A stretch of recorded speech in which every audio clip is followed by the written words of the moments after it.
개장 전 74분 오늘장을 움직일 이슈들 짚어보겠습니다. 어제 가장 중요했던 이슈부터 헤드라인으로 체크해보겠습니다. 대통령실 양도세 50억 원 유지 보도 반박, 기존 입장 변함 없답니다. 최근 시장의 주요 키워드는요, 세제 개편안, 그리고 그중에서도 양도세 대주주 기준이죠. 대주주 기준을 50억 원에서 10억 원으로 강화하는 내용이 담긴 세제 개편안을 두고 여러 이야기들이 오가고 있는데 일단 이번 주에 나온 뉴스들만 간략하게 흐름을 좀 따라가 볼까요?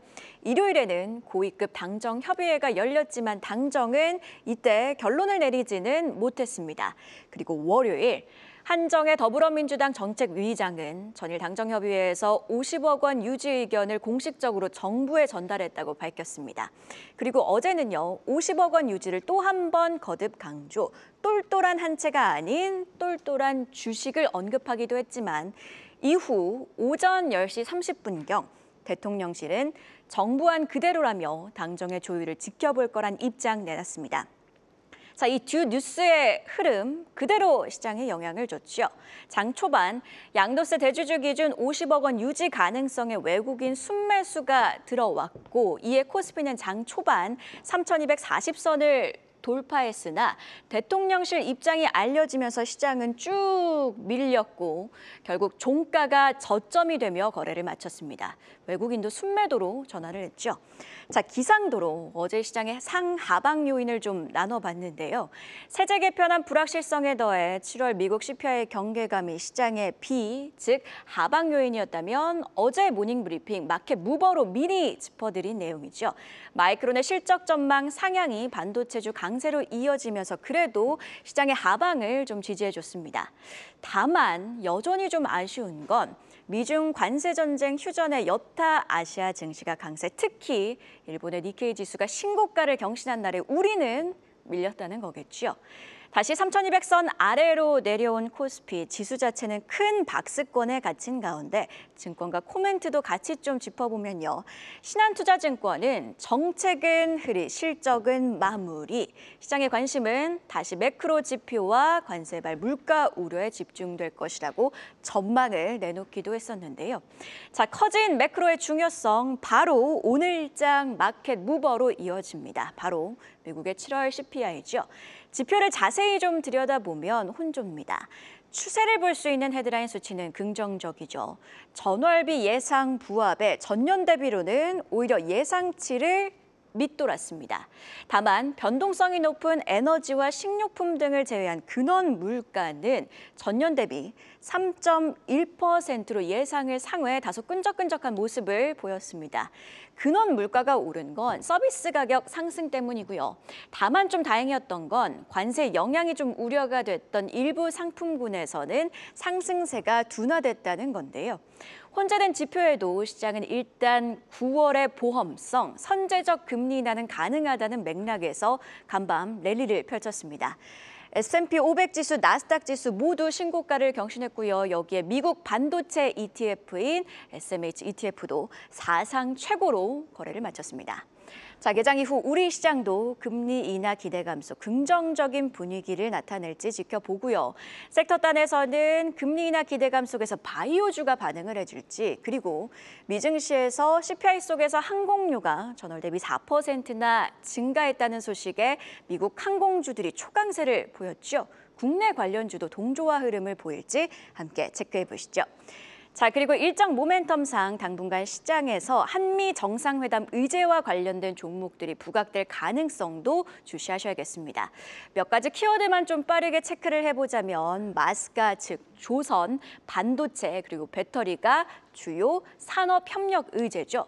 여기에 간밤 크렘린궁은 푸틴 러시아 대통령과 김정은 북한 국무위원장이 통화를 했고 미러 정상회담 정보를 공유했다고 했는데요. 한미 정상회담에서도 북한과 관련된 논의가 있을지, 그렇다면 남북 경협이 키워드로 지속 부각될 가능성 체크해 봐야겠습니다. 자, 그리고 또 한 가지 4대 그룹, 여기에 하나그룹의 김동관 부회장이 경제 사절단에 참여할 가능성이 부각이 되고 있는데요. 주요 기업들이 대미 투자를 늘릴 가능성 또한 눈여겨보셔야겠습니다. 주요 키워드가 조선이죠. 어제 대형 조선주들이 빠진 이유는 잠시 후 이슈픽 심수영 캐스터와 함께 체크를 해보고요. 일단 오늘은 한미 정상회담 의제 속에서 조선주 투심을 다시 자극할 헤드라인들이 좀 많습니다. 특히 오늘 외교부 장관과 주한미 대사대리가 울산 H 현대조선소를 방문뿐만 아니라 이재명 대통령이 방미 기간 한화 필리조선소를 방문할 거란 관측들도 제기가 되고 있는 상황이죠. 반등 이후에 대형 조선주의 반등 여부도 함께 체크해봐야겠습니다. 다시 큰 틀로 좀 돌아와 봐서요. 결국 금리 인하 기대감의 유동성 장세가 펼쳐질지가 오늘 우리 시장의 가장 큰 관전 포인트이겠고요. 야간 선물이 0.8% 상승한 만큼 오늘 우리 증시 상승 출발할 가능성이 있다는 점도 참고해 보시기 바랍니다. 그럼 애프터마켓 특징주는 아네스 캐스터와 함께 체크해 볼까요? 네, 어제 애프터마켓에서는 어떤 일이 있었는지 체크해 보겠습니다. 코스피에선 하락세로 마감했다가 애프터마켓에서 반등 성공한 종목들이 줄을 이뤘습니다. 어제 장마감 후에 실적을 발표한 경동나비엔 영업이익이 74% 상승하며 깜짝 실적을 냈습니다.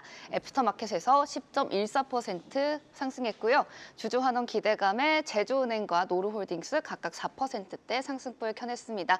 카카오페이 1.88% 상승했고요. 선진도 1.39% 올랐습니다. KT 밀리에서제 유독 장마감 후에 강세 드러내는 종목인데요. 어제는 사상 최대 분기 실적 내면서 4.42% 상승했습니다. 잠시 뒤에 실적 내용 알아보도록 하고요. 또 우크라이나 재건 기대감 여전히 불고 있는 것 같습니다. 진성 TEC 4.41% 상승했습니다. 드론 주조 에이럭스 1.98%, NHN KCP 1.74% 올랐습니다. 코스닥 종목 중에서는 낙폭이 깊은 종목들도 있어서 짚어보겠습니다. 넥스트칩이 저녁에만 17% 넘게 떨어졌습니다. 유상증자가 저조한 청약률을 기록했기 때문인데요. 2년 전 발행한 전환사채 상환에도 사용해야 할 자금도 마련하지 못하는 상황에 이르자 매물이 출회됐습니다. 원익 QNC도 떨어졌는데요. 상반기 영업이익이 50% 넘게 감소한 실적 발표로 4.56% 하락했습니다. SY스틱텍과 그 IT캠도 하락세에 걸었습니다. 이번엔 특징주 체크해 보도록 하겠습니다. 경동 나비엔이 애프터마켓에서 역대 최고가를 경신했습니다. 2분기 매출과 영업이익 모두 큰 폭으로 증가하면서 어닝 서프라이즈를 기록했습니다. 매출은 3,923억 원으로 전년 동기 대비 27.5% 올랐고요. 또 컨센서스를 54%나 상회했습니다. 영업이익도 73% 오른 512억 원으로 어닝 서프라이즈입니다. 경동나비엔 측은 새롭게 론칭한 나비엔의 매직 등 신규 사업으로 인해 국내 매출이 증가했다며 해외에서는 관세 이슈에 대비한 선제 대응 효과가 매출에 영향을 미쳤다고 밝혔는데요. 미국이 한국산 보일러와 온수기에 15% 상호 관세를 부과하면서 국내 보일러 업계는 현재 긴장 상태긴 한데요. 앞으로가 중요하겠죠. 어떤 흐름 보여줄지 이어지는 분석에서도 함께 하시고요. 코스닥 시장에서는 KT 밀리에서제가 역시 호실적 발표하면서 가장 많이 올랐습니다. 2분기 매출은 207억 원으로 전년 동기 대비 16%, 영업이익은 47억 원으로 28% 상승해줬습니다. 네, 액수 자체는 크게 와닿지 않지만요. 지난 2022년 2분기에 영업이익이 흑자로 전환한 이후 올해 2분기까지 지속적으로 연속 13분기 성장을 유지하고 있다는 점이 특징적인데요. 기존 구독자 락인 효과와 신규 구독자 유입이 꾸준합니다. 전재책의 인기가 늘어가고 있는 것 같은데요.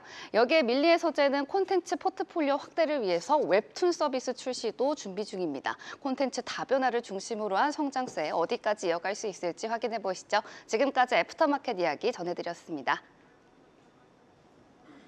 애프터마켓 특징주 아네스 캐스터와 함께 체크해봤고요. 계속해서 증시 모닝 브리핑. 오늘은 장시영 유앙타증권 차장과 함께 이야기 이어가도록 하겠습니다.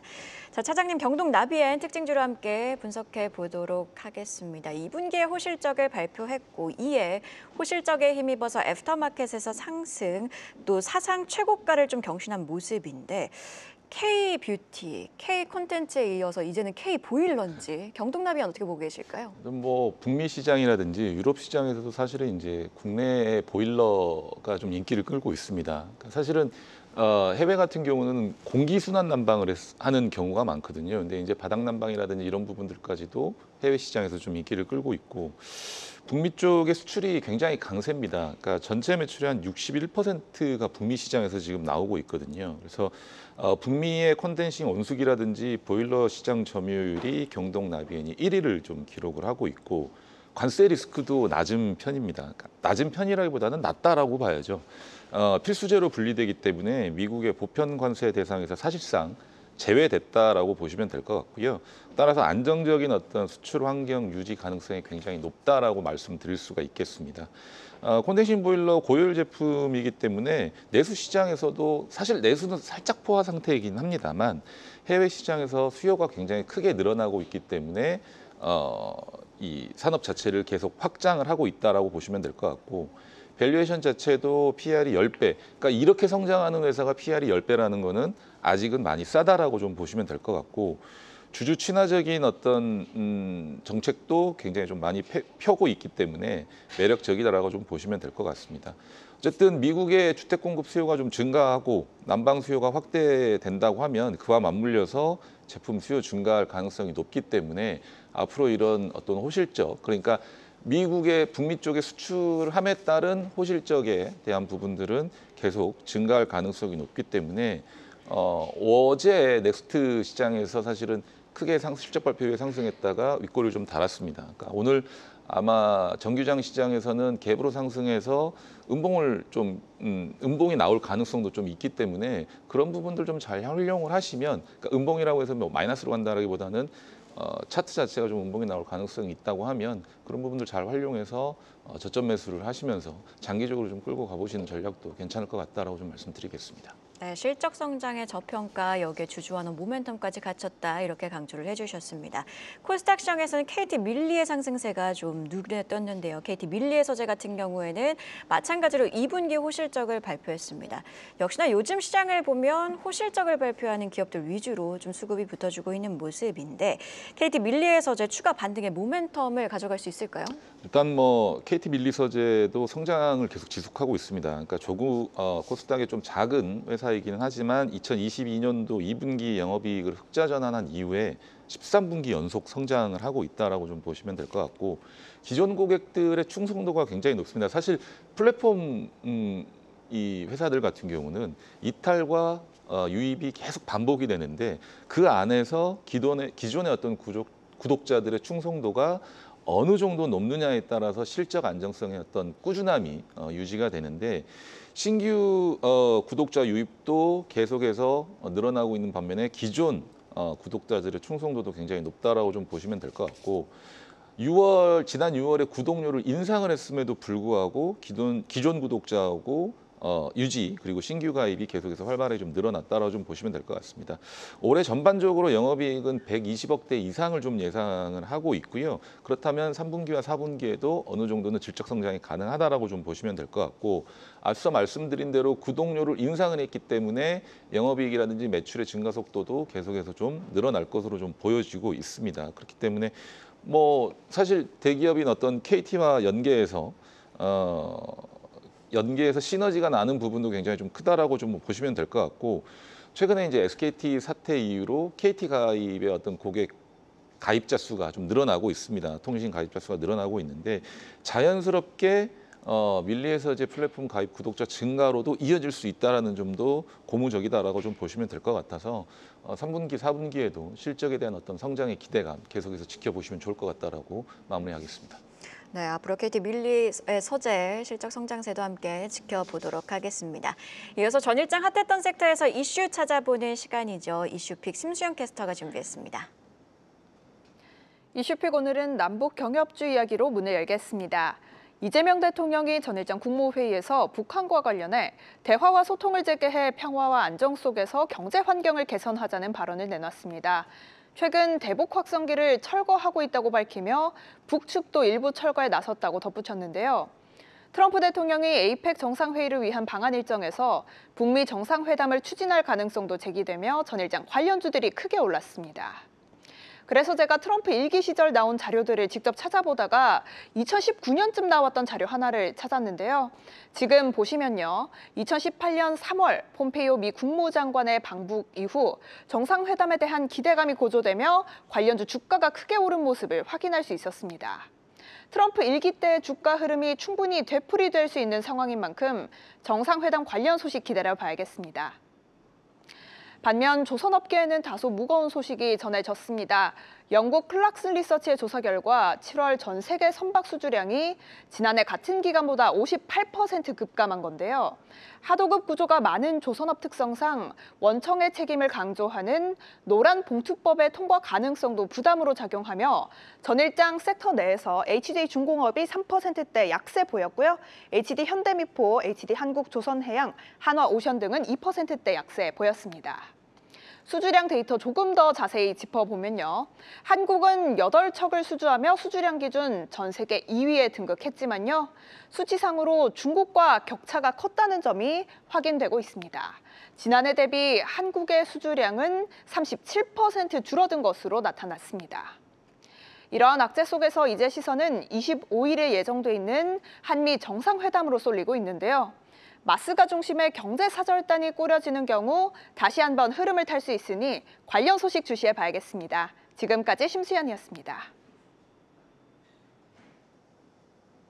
이슈빅 분석도 하나씩 확인을 해봐야겠죠. 이재명 대통령의 남북 관계 개선 희망 발언 속에서 남북 경협 관련주, 대북 관련주들이 연일 좀 강세를 보이고 있는 상황인데요. 간밤에는 크렘린궁이 푸틴 러시아 대통령과 김정은 북한 국무위원장이 통화를 했다고도 밝히면서 한미 정상회담에서도 북한과 관련된 대화가 있지 않을까 이런 추측들이 나오고 있는 것 같습니다. 남북 경협주 같은 경우에는 좀 테마성으로 강하게 움직이고 있어서 이후의 전략은 어떻게 해야 될지도 궁금해지는 것 같아요. 사실 먼저 남북 경협주 얘기하기 전에 이재명 대통령이 남북 관계 얘기하는 것보다 국무회의에서 제발 대주주 과세 요건 이 관련된 언급을 빨리 좀 해줬으면 좋겠습니다. 하면 한다, 안 하면 안 한다.